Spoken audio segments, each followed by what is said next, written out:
NATO Liderler Zirvesi'nde değerli dostumla Ankara'da bir arada olmak bizlere ayrı bir güç katmıştır. Kendilerine hoş geldiniz diyorum. Here, on the occasion of the NATO summit, I would like to welcome my valuable friend, Mr. President Trump, who has participated here today with us and added strength to the summit that we are convening for. Ve bu ziyaretin ne kadar önemli olduğunu özellikle ifade etmek istiyorum. And I would like to express how important this summit is that we are here gathering for. NATO Liderler Zirvesi'nin bugün Ankara'da yapılıyor olması ve tüm liderlerin şu anda ülkemizde bir araya gelmesi, yarın değerli dostum Sayın Trump'la birlikte olması bizlere ayrı bir güç katacaktır. The fact that we are convening here today for the NATO Ankara summit and that all the leaders are arriving and have arrived, and we will be executing the NATO summit tomorrow with the presence of President Trump, which will be adding might and strength to our summit. Kendilerine tekrar hoş geldiniz diyorum. Once again, I would like to say welcome, Mr. President. Well, I want to thank you very much. As everybody knows, it's been very much reported. We are great friends. The President has done an incredible job. Just landing at the airport, to see such a beautiful airport, and to have a building named after me. I was very happy about that. That was very nice. The airport is absolutely beautiful. The roads coming in were brand new and beautiful. And you've been a great leader and a respected leader all over the world. And we really do. We've had right from the beginning good chemistry. We've had a very special relationship. Turkey has become, under the president, a very powerful country militarily. People don't know how powerful, actually. And they have a lot of our equipment, and they have a lot of great soldiers, and they're really somebody to be reckoned with. And the nice part is that because of the relationship that we have, it's all gone very well. I just want to say that I have a lot of respect for the president, and I think it's really to the benefit of both countries. We're going to be talking today about trade. We're going to be talking about other things having to do with the military, lots of different things. Probably we'll mention Iran, where we have essentially decimated their military. They cannot have a nuclear weapon. And we're going to have some very good discussions. But we do a lot of trade with Turkey. We make great things and they make great things, and we've had it's had a very big impact on both of our countries. So I just want to tell you that it's an honor to be with you, and we're going to have a lot of good meetings. We're going to have good dinners, good food. We're going to have a good time, but mostly we're going to have a lot of work, and we're going to do good things for our countries. Thank you very much, Mr. President. Thank you. Sayın Cumhurbaşkanım, tamamına kadar geldiğiniz çok teşekkür ediyoruz. Sayın. Çok uzun süren bir dostluğumuz var biliyorsunuz. Son derece saygı duyduğum, yakın bulduğum bir insansınız. Buradaki buluşmalarımızda görüşmelerimizde 3 konudan bahsedeceğiz. Askeri, ticari ve bir de İran konusundan bahsedeceğiz. Gerçekten çok güçlüsünüz. Çok güçlü askeri ve silah sanayi açısından çok güçlü bir yersiniz şu anda. Dolayısıyla teşekkür ediyorum ve çok iyi bir vakit geçirdiğine inanıyorum. Thank you.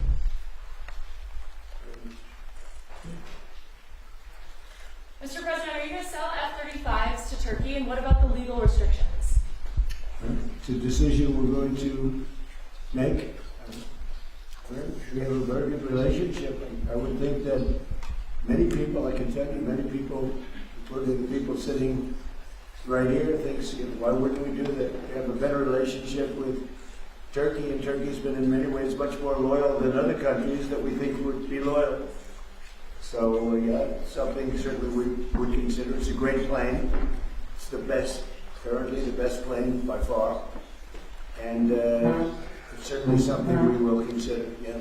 Mr. President, sir. On the S-400. Yes, Daniel? Mr. President, sir, you said, I think it was last week or 2 weeks ago, that President Erdogan was a big reason you wanted to come to the summit here. What has made your relationship with him so special, in your own words, and what do you broadly hope to achieve here at the You summit? never know why a relationship is special. Some people you get along with, and some people you don't. Sometimes you get along with the toughest people, like him, and sometimes you don't get along with the weakest, most pathetic people. You just don't get along. Maybe you don't respect them, but from the day we met, we got along. We had a pastor, as I remember, his name was Pastor Brunson, and it was a very big thing, and it was very traumatic. He was sentenced to a long-term prison sentence, and I felt he was innocent, and I called, other people called, they got nowhere. I called the president, and he released him immediately. It was something that the evangelical community will never forget. And he was a good man, Pastor Brunson. So, just things like that, we just it's always worked out. And I think it's been from the very beginning, from the first moment. I said it before, it's a chemistry that works between us. There were those that I don't have a good chemistry with, I will tell you that. And we worked that out too. Mr. President, are further troop drawdowns in Europe likely? Are you likely to announce further troop drawdowns in Europe? Say it? Are further troop drawdowns in Europe likely? And are you satisfied with the progress that NATO allies have Well, made? we're going to see. I was very disappointed with NATO. And frankly, if it weren't held in Turkey, where my friend happens to be a very strong leader, a very strong person, it's possible that I would have attended. I felt I had to attend because of the fact that, I know he's gone all out. It was a big thing to have NATO come to Turkey or any place else. It's a big thing. But we weren't treated well because we did something in Iran. We don't need anybody's help. I didn't even want the help. But before I asked, they said they wouldn't be there. And we've invested trillions of dollars in NATO. Why? To protect European countries and others, Canada, etc., but to protect people, countries from, generally speaking, it used to be the Soviet Union, now it's Russia. And I say that's fine, but you would think that they'd be very willing to do something to help us. And they really weren't. In the case of the United Kingdom, the Prime Minister, I guess he's no longer there, maybe because of this. It was a very unpopular thing he did. He said, "No, we'll help after the war is over." I said, I don't need that kind of help. We didn't need any help at all. And in a way, I was testing people. I was testing to see whether or not they'd be there, because I've long said that we helped them, but I'm not sure that they'd be there for us. And Italy turned us down, and Germany turned us down, and France turned us down. And it's okay. But, why are we spending hundreds of billions of dollars and they're not there for us? We've always been there for them.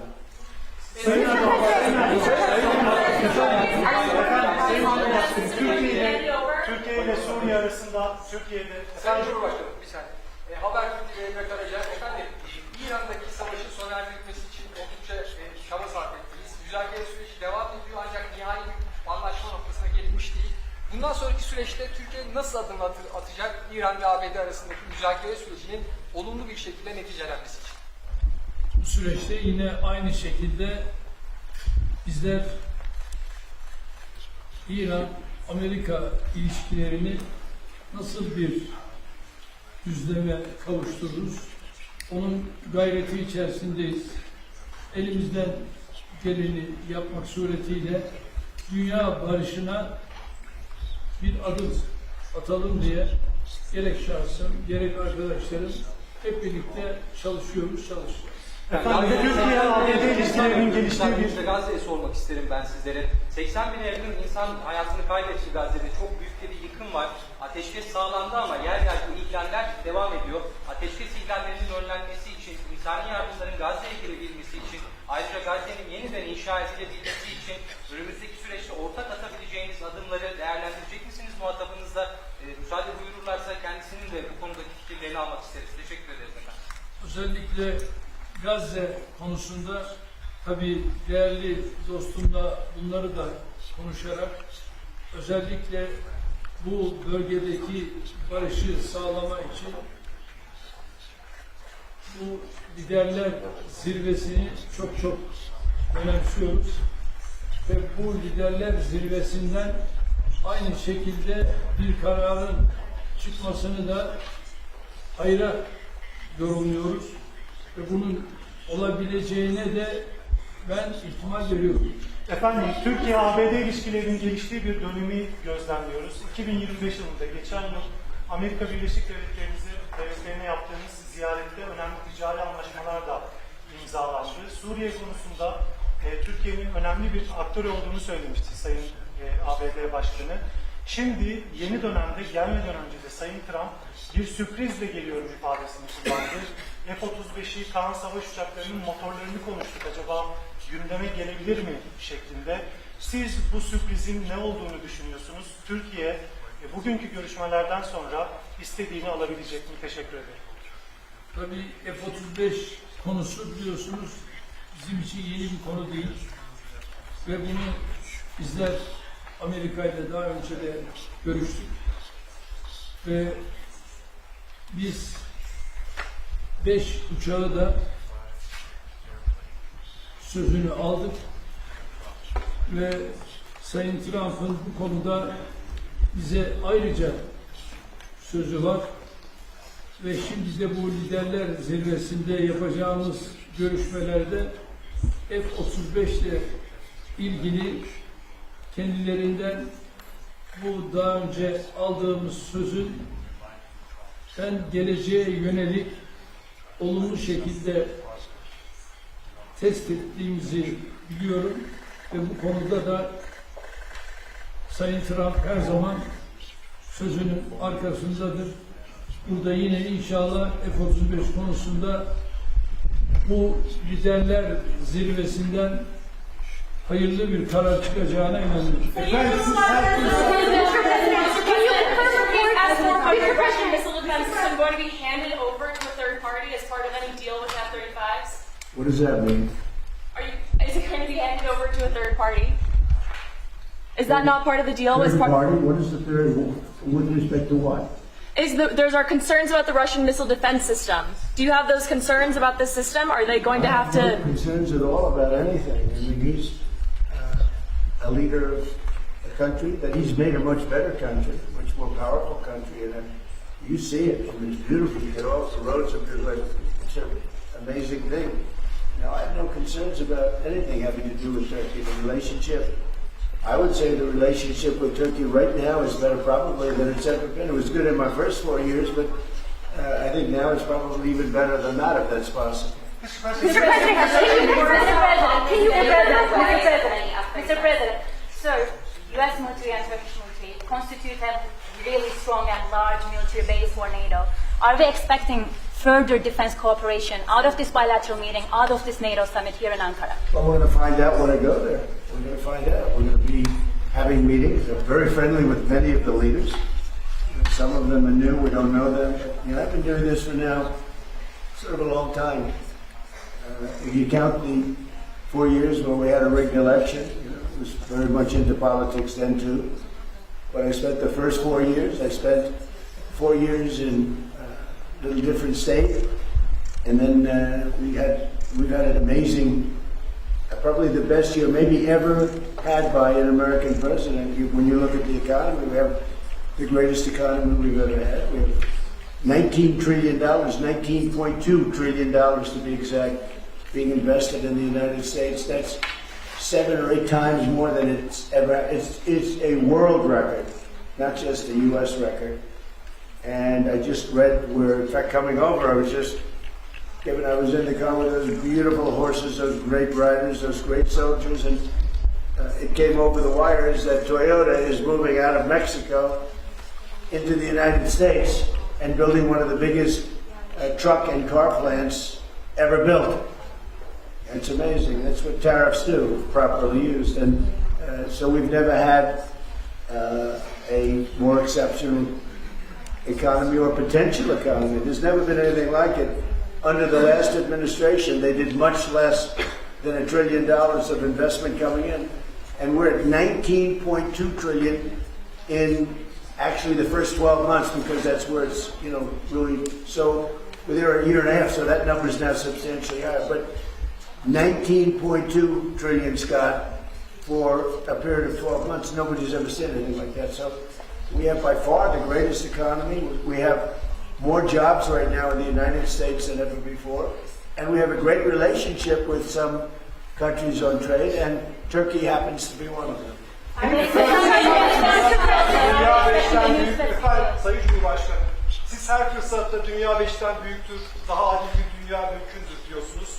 Bugün konuğunuz Sayın Trump, ABD Başkanı, onun da zaman zaman küresel sistemin mevcut durumuna ilişkin eleştirilerini biliyoruz. NATO'nun iki en büyük askeri gücü olarak bu noktada, bu eleştiriler doğrultusunda ortak bir adım, ortak bir girişimde bulunması önümüzdeki süreçte söz konusu olabilir mi? NATO'da iki önemli ülke olarak gerek Amerika gerekse Türkiye, bizler bu liderler zirvesinden de dayanışma içerisinde güçlü bir çıkışı sağlayacağız ve bunu da başaracağımıza inanıyoruz. Sayın Cumhurbaşkanı 24 muhabiri Yağmur Yıldız, Rusya-Ukrayna savaşı konusunda savaşın başından bu yana arabuluculuk tesis ettiğiniz iki ülkenin Dışişleri Bakanlarını Antalya Diplomasi Fonu'nda bir araya getirdiniz. İstanbul'da çok önemli müzakereler yürüttünüz. Bu zirve kapsamında da Sayın Trump'ın Sayın Zelenski ile görüştüğünü biliyoruz. Nihai aşama olarak hangi noktadayız? Savaşın sonlanması konusundaki Trump'la ilişkin değerlendirmeniz nedir? Teşekkürler.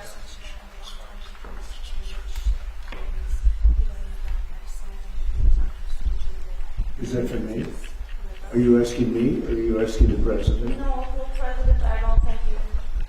Sayın Başkanı, size. Biz Rusya-Ukrayna arasındaki bu gelişmeleri de yine değerli dostumla burada paylaşacağız, görüşeceğiz ve ona göre de adımlarımızı atacağız. Efendim, A Haber televizyon kanalından Hatice Kübra Bal, benim sorumda aslında az önce biraz yanıtladınız ama Türkiye'nin 5. nesil uçağı Kaan motorları için F-110 motorlarından söz edeceğiz. Aynı zamanda kasa yaptırımları ve bu bağlamda da F-35 alımı ile ilgili aslında bu görüşmeden bir sonuç bekleyebilir miyiz? Onu merak ediyorum. Ben bunu daha önce değerli dostumla görüştüm ve Kaan'la ilgili onun motorları noktasında bu liderler zirvesinde bu görüşmeyi değerli dostumla tekrar bir araya geldik. Onu görüşeceğiz ve inanıyorum ki bununla ilgili bize verdiği müjdeyi burada da tekrar edecektir ve bu müjdeyle de herhalde liderler zirvesinde kendisine teşekkür edeceğiz.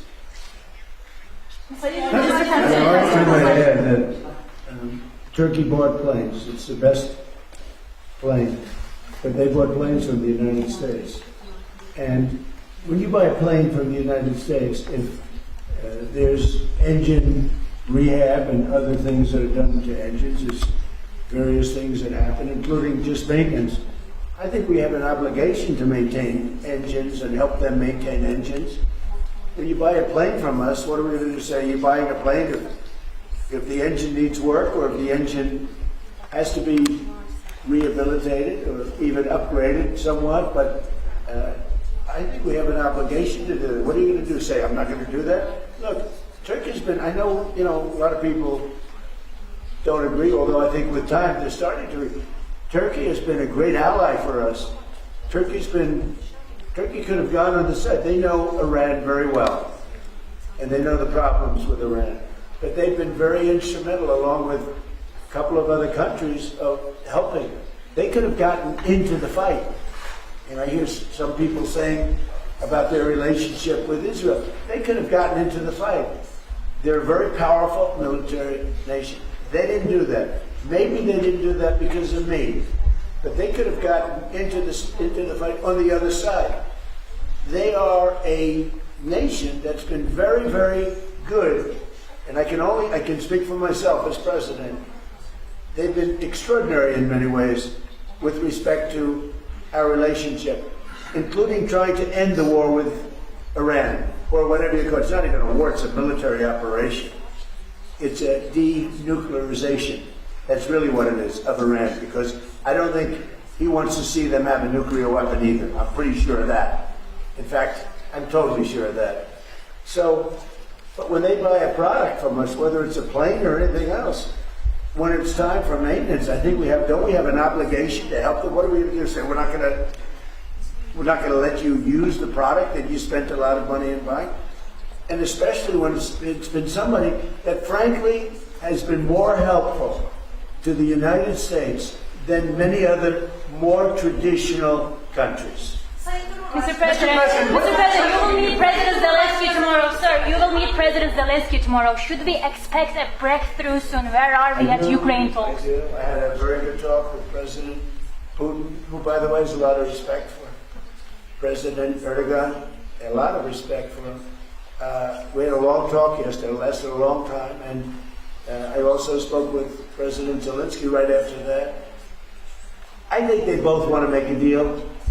It's too bad it took so long, but I think there's going to be, something's going to come out, and the president's also helping us with that, but I think there's something, I settled 8 wars, and I think we're going to be settling a 9th. It doesn't seem likely now, but sometimes with war, I see when it's least likely, that's when it happens. I had a very good talk with President Putin. I had a very good talk with, I would say as a combination. A lot of times I'd do well with Putin and Zelensky would be a problem, or vice versa. Zelensky would be great and Putin would be. They both want to get it settled now. More than that, that's all I do in my life is deals. I know deals. And I think I think we're going to get it settled. Hopefully soon. Last month, 35,000, mostly soldiers, died. The month before that, it was 24,000. The month before that, it was 27,000. And the month before that, it was 29,000. But last month, it was 35,000 young soldiers, mostly soldiers, died. And that's crazy. Sayın Cumhurbaşkanım, savunma sanayi işbirliklerinden bahsediyoruz ancak savunma sanayi işbirliğimizi sürdürebilmemiz için Amerika'nın katsa yaptırımlarını da kaldırmış olması gerekiyor. Sayın Büyükelçi Barak burada, kendisinin bu konuda aslında mesajları da oldu geçtiğimiz aylarda. Sayın Başkanım da bu konuda olumlu düşündüğünü biliyoruz. Hem ticaret hacmi hedefine ulaşmak hem de NATO zirvesinde burada Sayın Trump gelmeden önce de açıkladılar.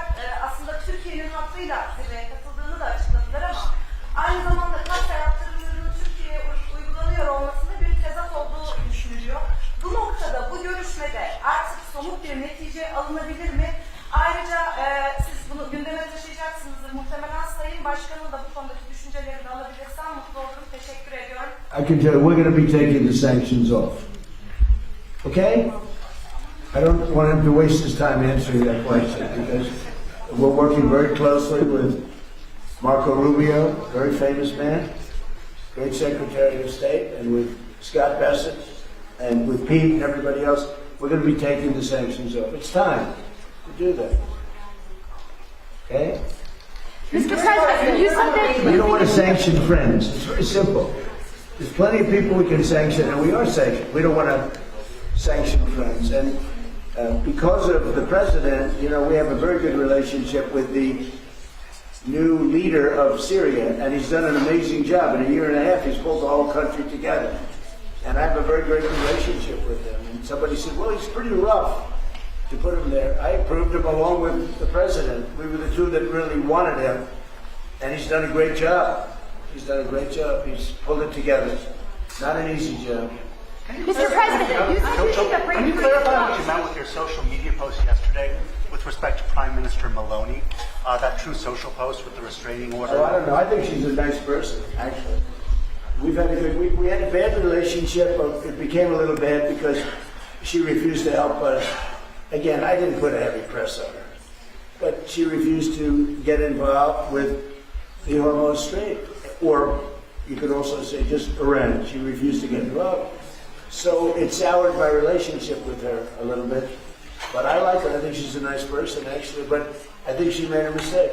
You know, they get a lot of their oil from... We don't get any of it. We have a lot of oil. The United States has more oil than anybody. And when you add Venezuela to it, it's like we have far more oil than anybody. We don't need the straits. We do this because we think it's an important thing to do. But she just wasn't there for us.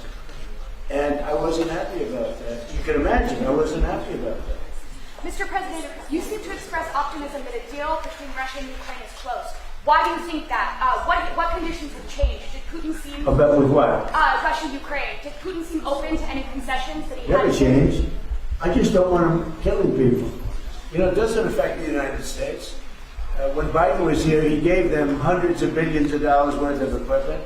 Now I sell the equipment for, you know, fair price, full price. And I sell it not to Ukraine, I sell it to the European Union. They pay us. But with me, it's not anything to do other than I'd like to save lives. You have 25, 35, 30. One time I hit 41,000 a month souls. They're dead. They leave their mother in Ukraine. They leave their mother and father in Russia, Ukraine. They wave goodbye. And a week later, they're dead. It's crazy. And I would like to see, it doesn't affect us. It's really, you know, it's far away. It affects Europe much more. We're there to help Europe. But it doesn't affect the United States. We have an ocean in between. But, you know, it's just, I can't stand watching what's happening. I've seen the pictures of those battlefields, and it's a drone war. It's a war of drones. It's a whole new technology. And we're actually the leader in drones now. We have the most sophisticated drones, but people wouldn't believe how violent it is. And I've seen the battlefields. They send me pictures. I actually want to say, don't send them to me. Pete, this man right here, sends me pictures. Pete Hegseth. And I said, Pete, you know what? There's enough to look. I've never seen anything like it. It's carnage. And it should stop. Did